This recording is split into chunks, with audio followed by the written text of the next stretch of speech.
0.9% म्हणजे किती टक्के? बघा 0.9 म्हणजे 100% मानू आपण. आता बघा 0.9 बरोबर 100%. टक्के म्हणजे 100 म्हणून आपण 1 भागिले 100 केले. आता 0.9च्या छेदामध्ये काहीच नाही म्हणजे आपण 1 समजायचं.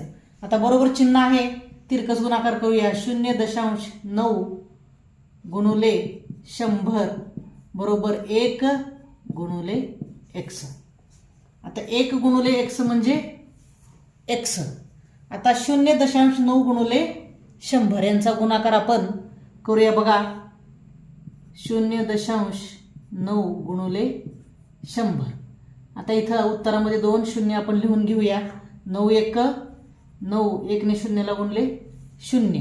आता दशांश चिन्हाच्या पुढे एक घर आहे म्हणून आपण उजवीकडून एक घर सोडून आपण दशांश चिन्ह दिले म्हणजे उत्तर काय आले? 90.0 म्हणजेच 90.0 म्हणजेच 90.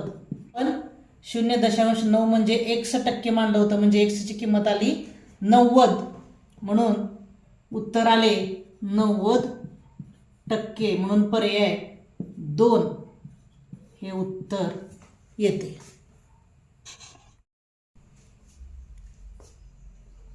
%% हे अपूर्णांकात कसे लिहाल?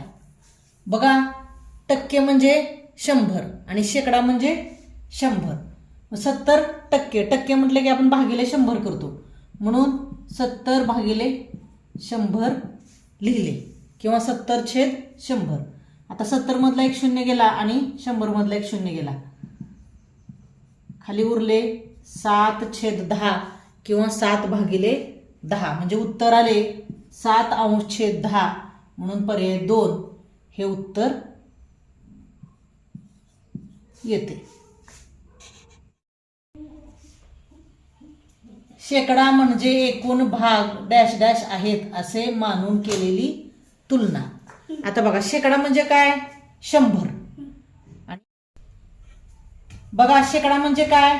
100 म्हणून शेकडा म्हणजे एकूण भाग 100 म्हणून उत्तर येते 100 म्हणून पर्याय 2 हे उत्तर येते.